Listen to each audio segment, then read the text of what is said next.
Oui, Seigneur notre Dieu, tout passera, mais jamais le faillir au temps de ta parole passera. Parce que tu t'es révélé à nous comme étant ta propre parole. Tu es la parole qui a été, la parole qui a créé, la parole qui est et la parole qui sera. Voilà pourquoi, Seigneur, en ces premiers jours de ce dernier mois de cette année, nous voulons encore nous réjouir. Nous voulons encore te témoigner notre reconnaissance de gloire. D'être là à la table du roi pour manger ta parole, pour recevoir ta parole. Quelle grâce, Seigneur. Oui, Seigneur, merci. Merci, Jésus. Merci pour ce temps où nous avons la foi totale que ton esprit est à l'heure. Où nous avons la foi totale que c'est toi qui vas nous parler. Où nous avons la foi totale que cette parole est pour moi, est pour mon frère, est pour ma soeur, mais qu'elle va changer beaucoup de choses dans la vie, Seigneur. Là où il y a la maladie, Seigneur, elle va guérir. Là où il y a les soucis, elle va apaiser. Là où il y a les questions, elle va donner des réponses précises. Alors nous sommes là à la joie. Saint-Esprit, glorifie seulement le nom de Jésus, le nom qui nous a donné, nous a été donné, et par lequel nous avons été sauvés. Le nom qui est au-dessus de tous les noms, le nom que nous voulons acclamer en ce moment.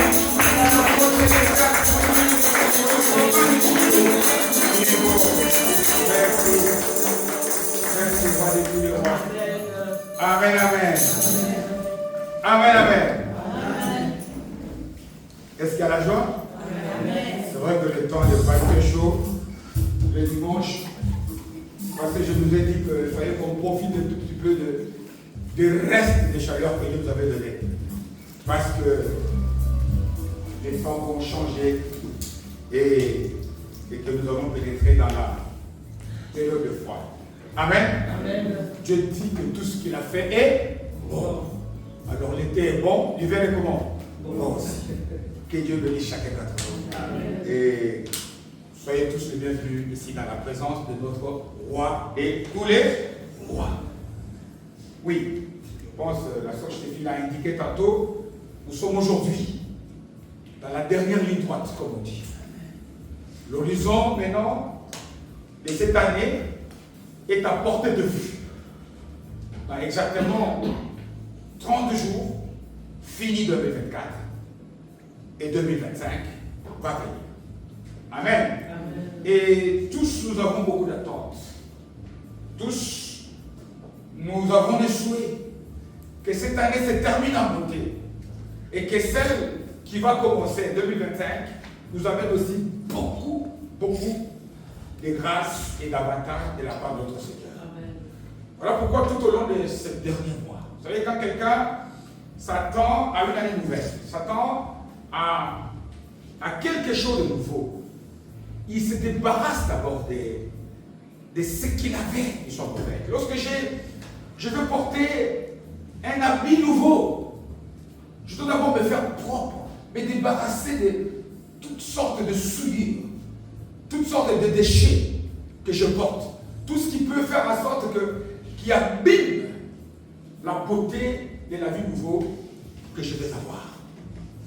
Alors tout au long de ces mois, nous allons tenter donc d'enlever sur nous, sur nos vies, sur nos cœurs, sur nos familles, sur nos assemblées, tout ce qui nous empêche, tout ce qui est susceptible de nous empêcher à ce que 2025 soit pour nous une année glorieuse.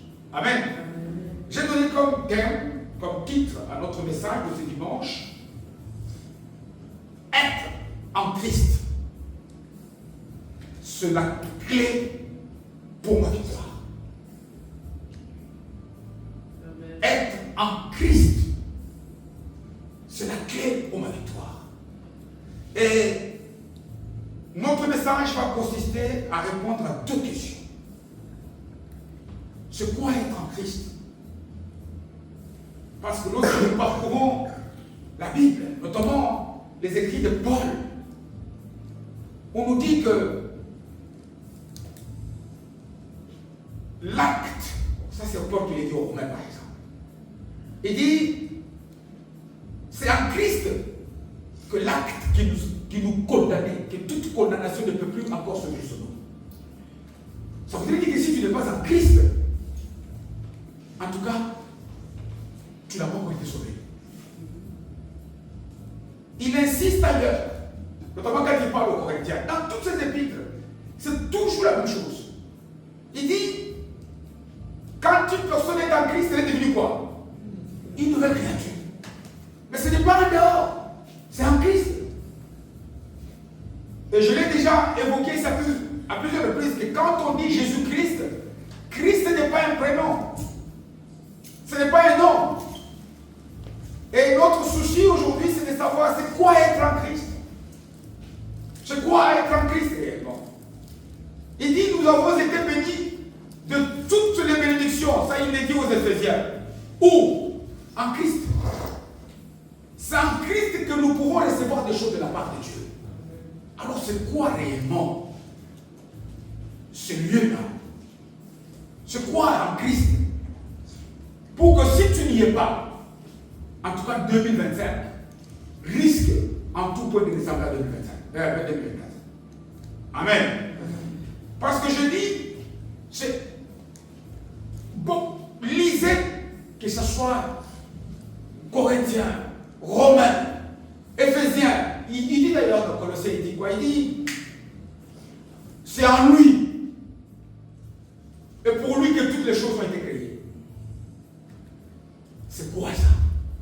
Première question que nous allons tenter de répondre. Et deuxième question, comment alors être sûr que je suis en Christ? Parce que je dis que c'est ça la clé. C'est ça, en fait, la seule condition qui fait que toi, tu puisses t'attendre de recevoir des choses de la part de Dieu. En Christ. Amen. Alors nous allons lire deux bouts de versets. Le premier, c'est dans le livre des Actes, au chapitre 16e. Actes des Apôtres, chapitre 16e, nous allons lire le verset du verset 23e au verset 26e. 23, 24, 25, 4 versets seulement. Je vous conseille à la maison de lire tout le texte, tout le chapitre même. Et puis après, pour qu'on s'y prépare aussi, nous allons lire on lira vers le milieu de la Bible, le psaume 34e, rien que le verset 2. Actes des Apôtres, chapitre 16e, et j'ai lu la parole de Dieu au nom de Jésus à partir du verset 23e jusqu'au 26e. Nous y sommes? Actes des Apôtres, chapitre 16, verset 23 à 26. Il est écrit ceci. Après qu'on les eut chargés des coups, il est question ici de l'apôtre Paul et de son compagnon de route Silas. Après qu'on les eut chargés quoi? De coups, ils les jetèrent en prison, en recommandant aux geôliers de les garder sûrement. Donc de tout faire pour qu'ils ne puissent pas s'échapper. 24e verset. Les geôliers ayant reçu cet ordre, les jeta dans la prison intérieure. Donc de haute sécurité, là où personne ne peut s'évader. Et il leur mit les ceps aux pieds. Mais écoutez, verset 25e. Vers le milieu de la nuit, Paul et Silas faisaient quoi? Prier et chanter les louanges de Dieu. Et ce qui est grave, et les prisonniers faisaient quoi? Ils entendaient. Tournons maintenant par parole du Seigneur. Tournons maintenant au psaume 22, le verset 34, verset 2 secondes.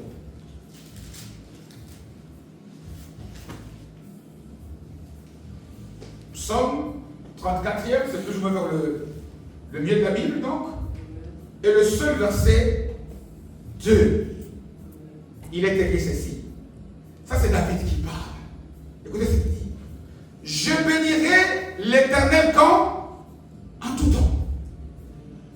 Sa louange sera où? Dans ma bouche.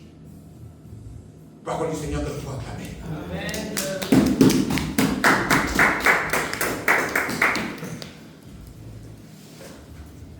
Si nous voulons être sincères envers nous-mêmes, on lit ces 2 versets que nous venons de lire, qu'est-ce qui vient dans la tête de chacun d'entre nous? Qu'est-ce qui vient? Vous savez, il y a des paroles dans la Bible ici. On les lit. On fait semblant d'être en accord. Mais dans notre fort intérieur, on sait que ça, c'est pas pour moi. Amen. J'ai un exemple. Jésus dit dans Matthieu 5, priez pour qui? Vos ennemis. Il nous dit aussi de traiter bien ceux qui nous maltraitent. On les lit, on les sait. Mais si le Seigneur surgit devant toi maintenant, il te pose la question, crois-tu que tu es capable de pratiquer ce message? Parce qu'on vient de le chanter ici, je pense, avant la parole, non, non, non, jamais ne fera quoi? Quand on dit que la parole ne passe pas, ça dit qu'elle va rester, elle va demeurer à nous. Parce que là, ça voudrait dire qu'on l'accepte, on la reçoit, on s'en approprie. Mais regardez dans ces 2 passages qu'on vient de lire, notamment le premier. Paul était un homme de la même nature que toi et moi. Ce n'est pas parce que le nom de cet homme figure dans la parole de Dieu que lui était un extraterrestre. Rien du tout. Il était lui aussi fait de chair et de quoi? Et de sang. Avec les mêmes sentiments comme moi et toi. Avec les mêmes émotions comme moi et toi. Il avait faim lui aussi. Il avait soif lui aussi. Mais cet homme, il est écrit qu'un jour, parce que dans le passage qu'on vient de lire ici, il se retrouve quelque part dans une ville, la ville de Philippe. Il est victime d'une situation très injuste. Il y a une dame possédée par un esprit de Python qui les voit, qui déclare: ces 2 gens sont des serviteurs de Dieu Tout-Puissant. Mais il ne le dit pas avec le bon esprit. Elle fait pourquoi? Parce qu'elle veut que les gens de cette ville de Philippe qui croient en eux, dans leur magie, puissent dire: ah, elle est capable, elle dit la vérité. Vous savez, toutes sortes de paroles, même paraissant être vraies, sorties de la bouche du diable, ça devient un mensonge. Amen. Quand un mensonge dit à Ève, quand le diable dit à Ève, Dieu a-t-il dit? Même si ce qu'il reprend paraît être la vérité, mais l'intention pour laquelle, parce qu'on voit la vérité non pas par rapport à ce qu'on dit, mais par rapport aux motifs pour lesquels on le dit. Amen. Quelqu'un qui me dit je t'aime parce qu'il veut me flatter, est-ce qu'il m'aime? Non, il ment. Quelqu'un qui me dit quelque chose parce qu'il veut profiter de moi, ce qui compte, ce n'est pas ce qu'il prononce. C'était la même chose avec cette dame. C'était des magiciens. Et Paul découvre, Paul chasse cet esprit de python, de divination qui était en elle. Et les gens de son groupe se mettent en colère. Et ils vont auprès des autorités de la ville accuser faussement Paul et Silas. Et ils sont pris. Ils sont torturés comme on vient de le dire. Ils sont frappés. Ils sont pratiquement lynchés. Et d'ailleurs, ils sont jetés en prison. Moi, je nous pose un peu à chacun d'entre nous ici une question. Si moi et toi, on subit les mêmes sorts, quelle sera notre réaction? Tu pries, tu fais quelque chose de bien, tu es un chrétien, ta vie manifeste la foi, et puis à cause de sa foi, tu es maltraité. Qui, ici, est capable de me dire, moi je vais continuer à dire que tu es bon? Tu feras semblant de prier, mais si on t'écoute, tu es en train de critiquer Dieu. Mon Dieu, pourquoi tu m'as laissé tomber? Bien aimé, qui croit que Dieu ne laisse jamais tomber? Amen. Jésus est fidèle. Amen. Dieu ne laisse que... La fidélité de Dieu n'est pas due aux circonstances dans lesquelles tu es en train de vivre. Dieu est fidèle en tout temps. Que la marche, que ça ne marche pas pour toi, Dieu est comment? Il est bon. Amen. Ça, ce sont des choses qui doivent rester gravées dans du marbre. Gravées. Parce que la situation que je traverse est une situation. Mais ça n'est Jésus, qui était notre modèle. Les gens qui pouvaient voir cet homme-là quand il était torturé pour aller à la croix, qui pouvaient s'imaginer que derrière cet acte, c'était la gloire qui était là. C'est que nous voyons, bien aimés, que nos yeux ne nous trompent pas. Amen. Parce que nous sommes beaucoup impactés, influencés par les circonstances. Or, la parole de Dieu insiste et dit, marchez non pas selon ce que vous voyez. Marchez selon la foi que vous avez en Dieu. Toute la confiance que même si je traverse la vallée de l'ombre de la mort, il est là. Amen. Il est présent. J'ai toujours donné cet exemple à maintes reprises qui, avant qu'un décret du Pharaon puisse déclarer Joseph comme étant le sous-roi de l'Égypte, dans son parcours, qui pouvait s'imaginer que Dieu est derrière? Amen. Dieu est en train de pousser. Vous savez, Dieu est capable d'utiliser toute forme de formule pourvu qu'il puisse atteindre ses objectifs. Et les objectifs que Dieu a pour ta vie, il les dit dans Jérémie 29. Lui, il veut te voir quoi? Dans la paix, dans la joie. Amen. Dieu ne nous veut jamais dans la souffrance. Même si la souffrance, par moment, peut être le chemin que nous devons emprunter. Et on jette, on frappe des coups, on torture ces gens injustement. Ils sont victimes de l'injustice. Bien-aimé, tant que tu vis, tu connaîtras des injustices. Amen. Amen. Tant que tu vis sur terre, parce que Jésus ne l'a pas caché, les persécutions, les difficultés, la souffrance font partie du lot des promesses qu'il nous a laissées. Il dit, tous ceux qui vont vouloir vivre pieusement, à cause de moi, ils seront comment? Persécutés. Parce qu'à partir du moment où tu appartiens à Dieu, où tu fais partie de la famille de Jésus, le diable devient ton ennemi. Il est ton adversaire. Et on connaît ses desseins. Jean 10 nous le dit. C'est un type, un véritable brigand qui veut voler, qui veut détruire, qui veut égorger, qui veut nous finir, qui veut nous écarter. Il ne peut pas. Quand on dit le voleur ne vient que, mais il vient où? Il vient vers les bergers. Il vient vers la bergerie. Il vient parce qu'il veut, il sait qu'il a déjà été mis KO. Il veut manipuler ta vie, ta pensée, pour que tu sois focalisé sur les circonstances et que tu puisses t'écarter de la voie qui te mène vers la vie. Amen. Voilà que Paul et Silas, ils sont victimes d'injustice. Il est minuit. Ces hommes pouvaient même à minuit être couchés. Ils pouvaient même se dire que nous avons fait la première mission, parce que ici c'est le second voyage missionnaire. Nous avons bâti des églises partout.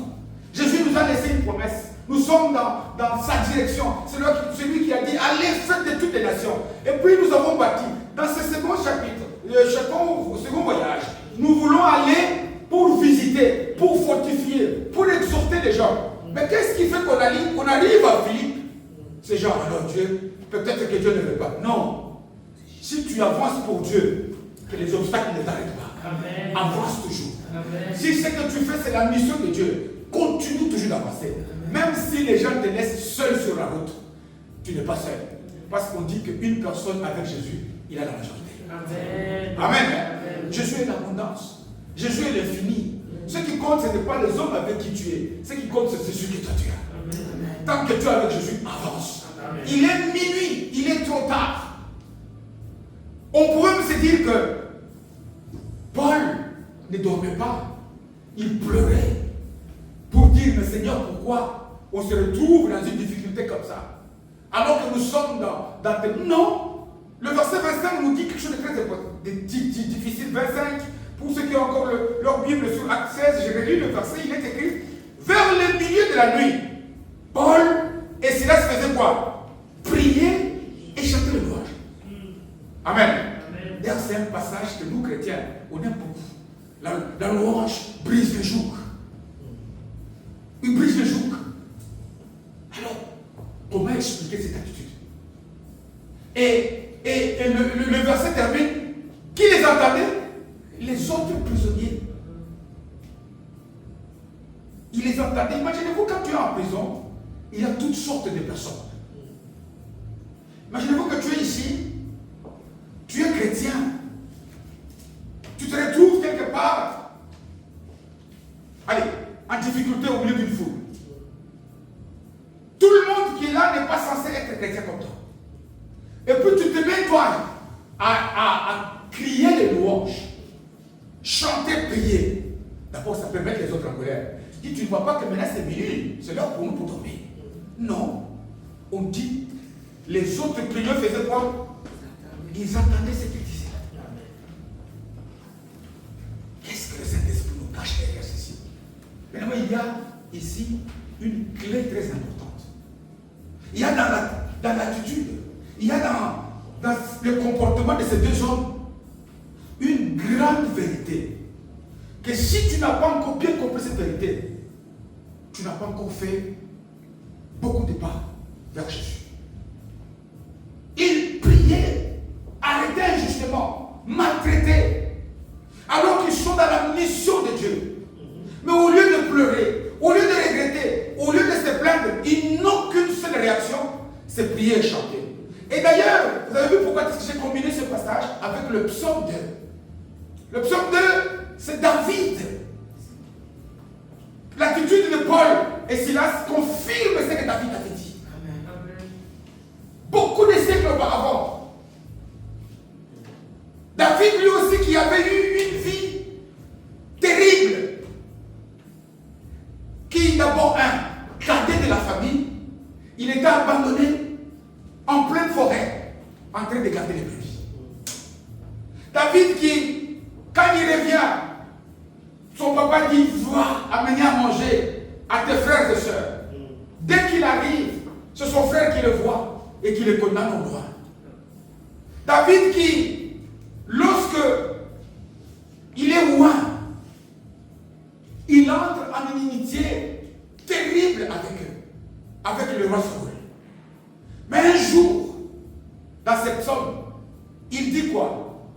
Je bénirai l'Éternel comme en tout temps.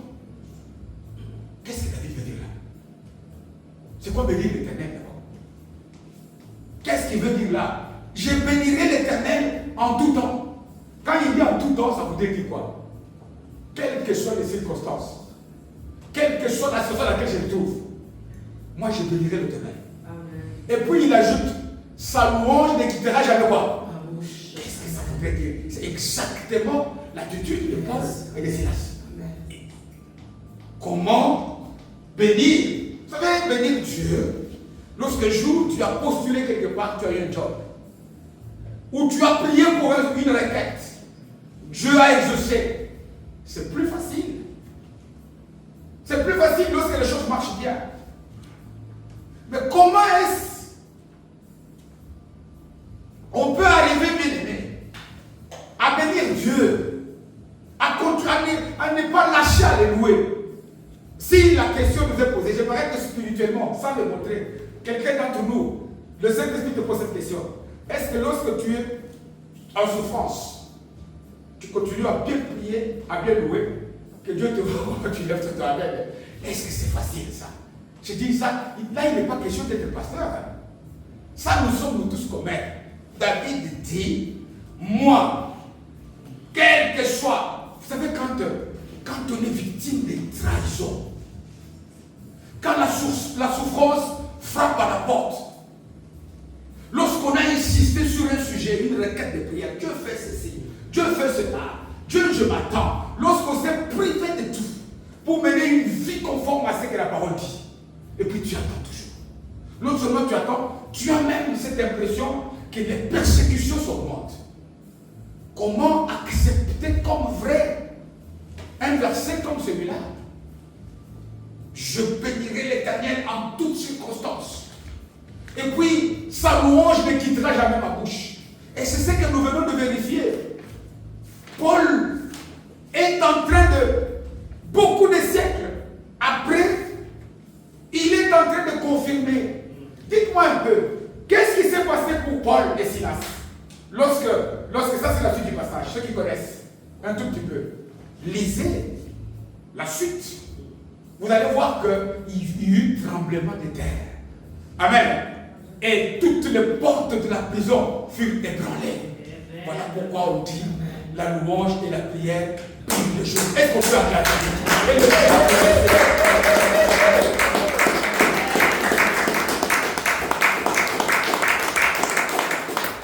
Amen, amen. Paul sait, le diable sait et Paul savait.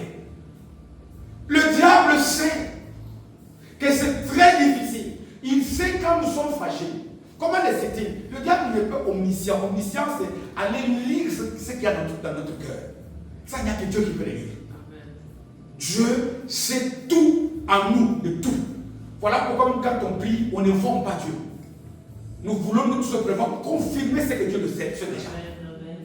Mais lorsque nous sommes affectés, vous savez, on dit c'est de l'abondance du cœur que la bouche fait quoi?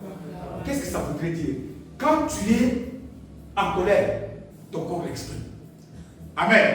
Et il ne parle même ni au peuple. Regardez quelqu'un qui est fâché. Quelqu'un qui te connaît dit, oh, mais tu es fâché, pourquoi tu vas même nier? Tu es moins fâché?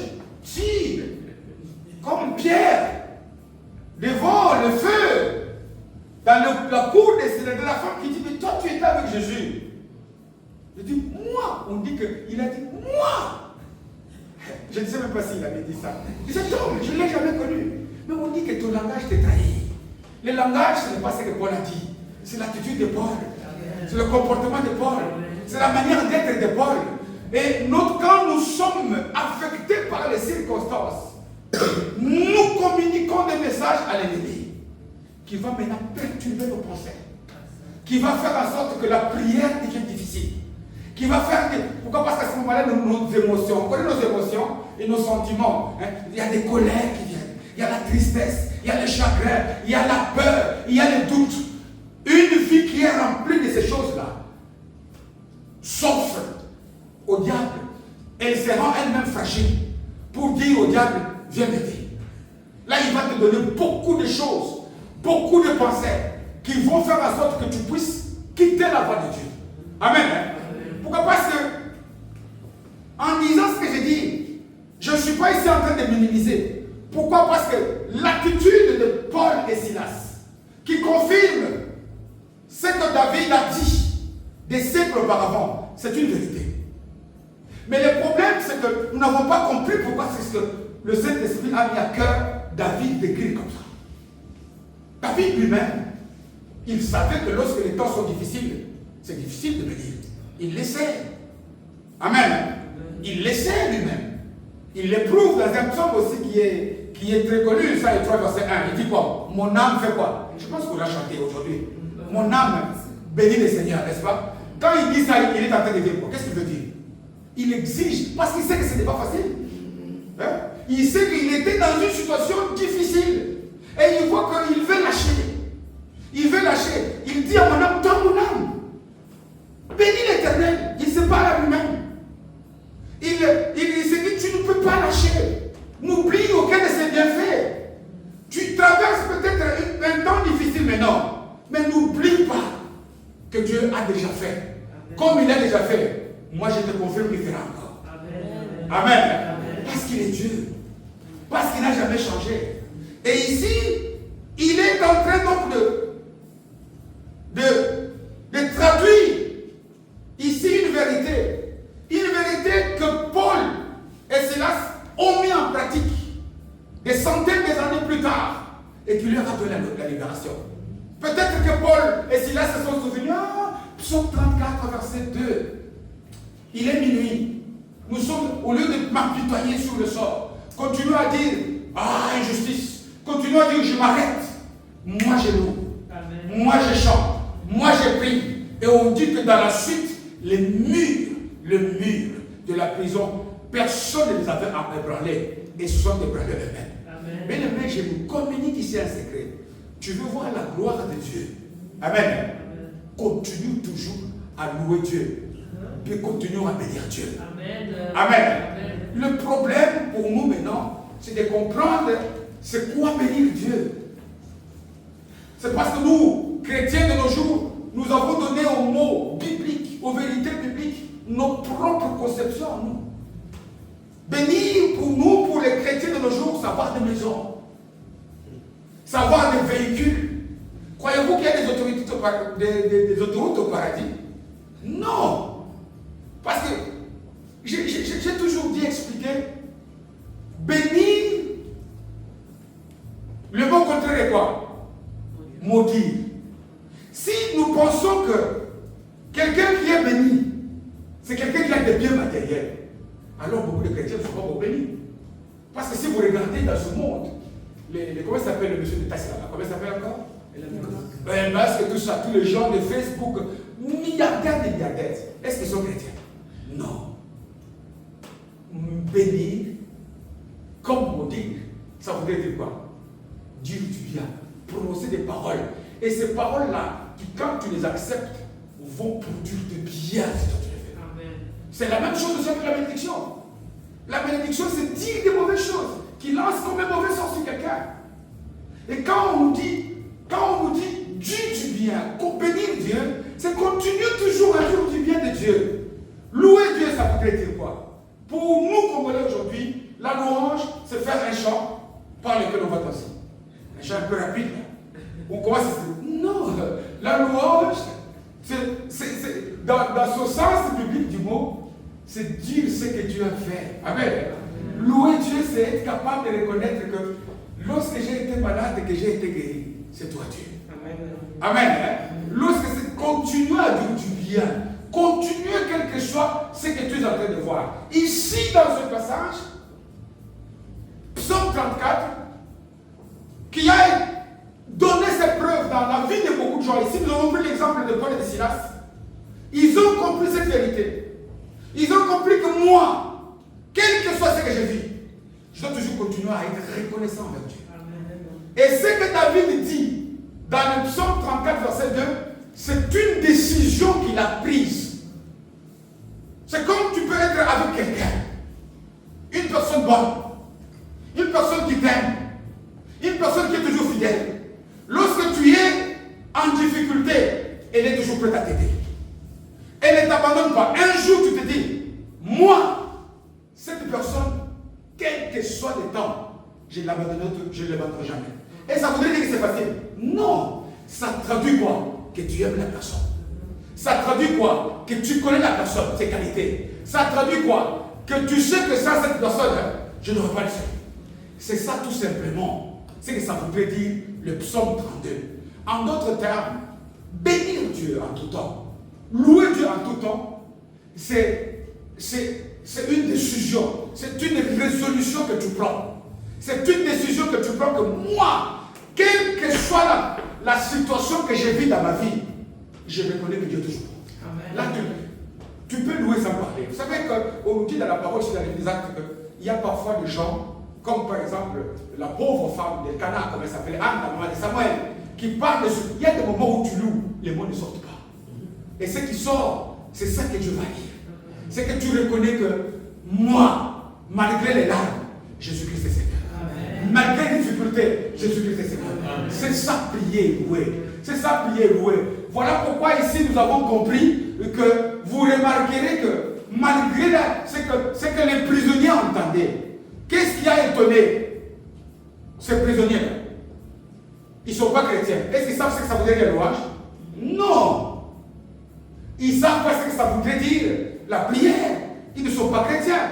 D'abord, s'ils ont mis Paul et Silas, si vous lisez les versets qui précèdent, c'est parce qu'ils disent qu'ils ont été les accusants en disant ils ont leur propre doctrine qui est contraire à la nôtre. Ils sont en train d'enseigner aux gens de fausses doctrines que nous ne devons pas respecter. Ils ne connaissent pas. Ce qui a étonné ces gens, c'est l'attitude de ces gens.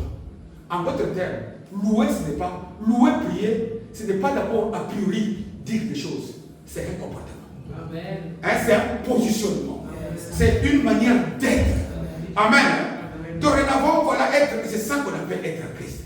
Être en Christ, c'est se positionner par rapport à Dieu. C'est dire, les circonstances marchent.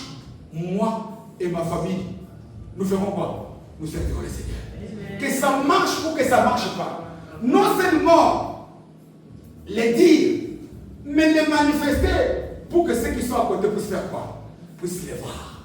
Voilà pourquoi Jésus dira dans Matthieu 5, je crois verset 13, il dit vous êtes les sels de la terre. Vous êtes la lumière du monde. Il dit, quand encore une ville bâtie sur la montagne, il dit que votre lumière fasse quoi?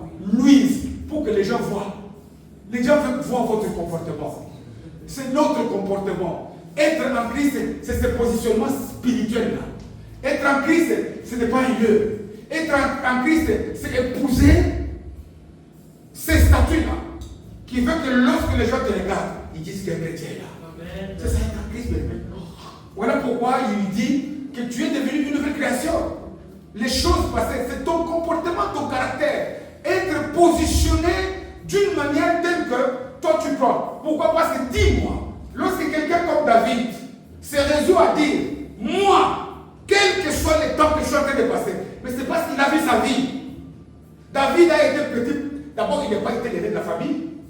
C'est l'aîné qui peut succéder au trône. Il a été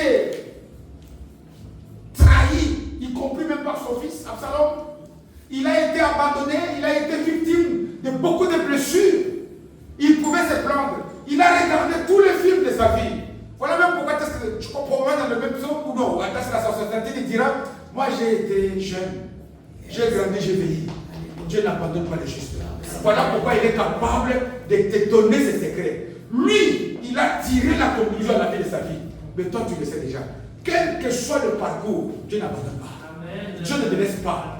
Amen. Vis et manifeste toujours une attitude qui montre que tu as la foi, que tu as la confiance.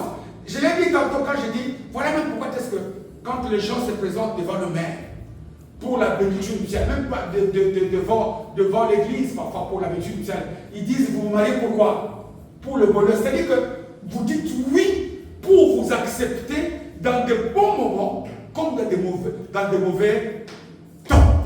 Et cela, ne consiste pas tout simplement en des mots que nous prononçons. Cela ne peut se voir que par rapport à notre attitude. Paul est en prison. Silas est en prison, il prie. Les autres, comment ces gens peuvent avoir une attitude de joie alors c'est que leur Dieu est vrai? Et d'ailleurs, si vous lisez, vous verrez même l'attitude du geôlier qui lui a dit, crois en Jésus, toi et ta famille, vous serez comment? Sauvés. Pourquoi? Parce qu'il n'y a que Jésus. Croire, ils n'ont pas. Même quand on parle de gagner des âmes, ce ne sont pas que des versets élevés. Parce qu'il y a beaucoup d'églises qui se disent chrétiennes dans ce monde. Si c'était que prêcher les versets pouvait convaincre, ces églises-là seraient remplies. Quand je parle ici, des gens voient, ils sont tout le temps dans chaque maison avec des feuillets comme ça, avec des livres, avec des serpents, avec des lions qui jouent avec les enfants. Mais oui, ils donnent, mais ils ont sorti les passages bibliques de leur contexte. Amen. Mais quand tu regardes, quand toi tu lui dis, mais pourquoi comme ça il se fâche? Qu'est-ce qui te reçoit là? C'est l'attitude. Comment lui il dit que Dieu est amour? Il me dit qu'il a mis ici les lions avec les enfants qui jouent. Je dis, mais pourquoi il se fâche? Non, Dieu est amour. Amen. Amen. Vous savez, l'apôtre Jean dit dans une de ses épîtres, qu'est-ce qui nous donne la victoire sur le champ du monde? C'est la foi. Amen. C'est notre foi qui fait que nous puissions triompher du monde. Amen. Et la foi, c'est quoi? C'est la confiance en Dieu, n'est-ce pas? La confiance, c'est quoi? C'est que même si les choses pour moi ne marchent pas maintenant, j'ai confiance que quand il va venir, il va faire que ma vie ne change pas. Le positionnement spirituel, ça j'aimerais que chaque, même le plus jeune d'entre nous, c'est que les choses marchent. Les gens te regardent, ils voient que tu aimes toujours Jésus. Les choses ne marchent pas. Tu marches. Bien aimé, si tu continues cette attitude-là, il va y avoir tremblement de terre. Les geôliers, tu vas non seulement être libéré, mais même les gens qui étaient en prison connaîtront que ton Jésus est Seigneur. Amen. Les circonstances, bien aimé, malheureuses, on a fait 11 mois, on a connu de hauts et de bas. Mais prends la décision prends la résolution avant la fin de cette année que moi, dorénavant, quel que soit ce que je vis, Jésus est le Seigneur. Amen. Non seulement que tu le dises, que ça se voit dans ta vie. Amen. Parce que ce que les gens contemplent d'abord vers nous, ce n'est pas ce qu'on dit, c'est notre attitude, c'est notre comportement. David a résumé, a regardé, il a conclu, il s'est décidé. Décider de servir Dieu, quel que soit le temps. Décider de Dieu, quelles sont les circonstances. Parce que Jésus le Christ est comment? Il est Seigneur. Amen. Donc, soyons ici sûrs que je suis en Christ. Tu peux le savoir toi-même. Par rapport à quelle est ton attitude en hiver? Quelle est ton attitude en été? Quelle est ton attitude lorsque les choses marchent? Quelle est ton attitude lorsque ne marche pas? Parce que, je l'ai dit et je l'insiste, ce ne sont pas des mots. Ce ne sont pas les mots qu'on dit. Que le Saint-Esprit ait pu placer ici les mots, il priait et chantait. Quand on chante, on danse. Quand on prie, on a la bonne humeur. Au fait, ils avaient pris position par rapport à la parole. Ils ont manifesté leur amour. Ils ont manifesté qu'ils connaissent Dieu. Ils se disent que ce Dieu-là, quelles que soient les circonstances que soient dans la scène, il mérite toute la confiance. Et l'exemple le plus concret pour illustrer cette vérité, je n'ai pas été long. Je n'ai pas voulu aujourd'hui me faire compliqué. J'ai voulu tout simplement que chacun d'entre nous puisse bien se positionner. Que tu veux réussir. La clé de ta victoire, c'est de se positionner en Christ. Avoir la bonne attitude spirituelle. Avoir un comportement qui traduit que tu aimes Jésus. Avoir une attitude qui traduit que toi, quelles que soient les circonstances, Jésus est bon. Exigez toi aussi à ton âme que j'ai été trahi par les gens. J'ai été déçu par les gens. La vie ne me fait pas des cadeaux, mais Jésus néanmoins est Seigneur. Voilà pourquoi on dit que même dans les tombeaux, Jésus est comment? Est Seigneur. L'exemple le plus concret pour illustrer cela, c'est la vie de cet homme dans la Bible, qu'on appelle Job, n'est-ce pas? Une personne dont Dieu lui-même a témoigné combien son intégrité. Dieu se vante devant le diable du bon caractère de Job. Dieu ne dit pas que tu as vu le serviteur Job. Dieu dit, tu as vu qui? Mon serviteur à moi, Job. Amen. Amen. Dieu se vante.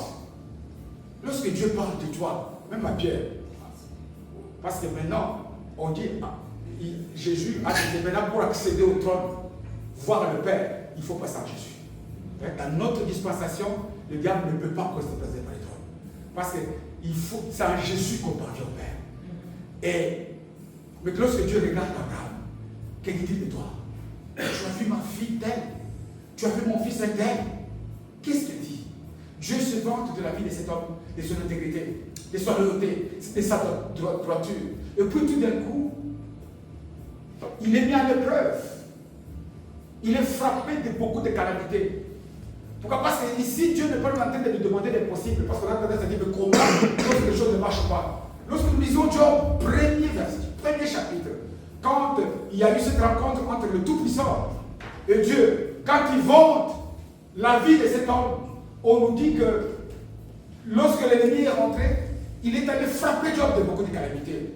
Mais lorsque nous lisons à partir du verset 20, Job 1, ceux qui notent peuvent les aller vérifier à la maison. On nous dit que dès qu'on vient apprendre Job 1, à partir du verset 21, on vient apprendre à Job qu'il y a des décès, des biens ont été décimés. Il a eu la première réaction émotionnelle qu'il a eue. On dit qu'il s'est rasé la tête, il a déchiré son manteau. En d'autres termes, on peut pleurer. Amen. On peut, quand on apprend une chose difficile, que nos émotions soient touchées, c'est naturel. Mais le texte enchaîne. Il dit que tout d'un coup, le problème pour nous, c'est pas, on dit les justes tombent, mais fais quoi? C'est ça le problème. Demeurer dans le péché, c'est ça qui est. demeurer dans le mal, demeurer dans l'émotionnel. Pourquoi? Parce que remarquez que quand il va commencer à t'étouffer comme ça l'ennemi, c'est pour que tu puisses demeurer dans ce qui est mal. Job tomba à terre et il se prosterna. En d'autres termes, Job a continué à bénir quoi? À bénir Dieu et à le louer. Et cela s'est vérifié, notamment au second chapitre, à partir du 8e verset, lorsque même sa femme, son épouse, son intimité, elle est habitée par l'esprit méchant pour venir dire, le maudit Dieu est mère. Amen. Qu'est-ce qu'il dira? Dieu ne nous viendra que de bonnes choses. Dieu a donné et Dieu a repris, que la gloire lui vienne. Même si ce passage, nous l'avons souvent utilisé, sorti de ce contexte. Lorsque même nous devons des corps exposés, parfois des gens qui sont partis, qui n'ont jamais connu le Christ de leur vivant. Et on se vient comme ça, on dit exhorte, Dieu a donné, Dieu a repris. Non, là, ce qu'il est en train de donner, c'est la vie qu'il avait donnée à cet homme. Voilà pourquoi lorsque Job termine sa vie, vers le verset 32, il dit, je sais que mon rédempteur il est comment? Il est vivant. Il se révélera toujours comment? En dernier. Et quelles que soient les circonstances, cet homme, sa vie a continué toujours à bénir. Parce que le diable placera côté de toi, même des gens en qui tu as pleinement confiance. Ici, Job pouvait aussi succomber à ce que sa femme, c'était sa femme, la femme de sa jeunesse, c'était la mère de ses enfants. Elle a vu comment Job a souffert. Et elle lui dit quoi? Maudit Dieu. C'est-à-dire, qu'est-ce qu'il est en train de dire à Dieu? J'aimerais que pour terminer de ton livre, Job. C'est très important. Job 2, je pense. C'est très important, c'est ça la conclusion du message. Job, c'est à côté des psaumes. Tout de suite à côté des psaumes. 2.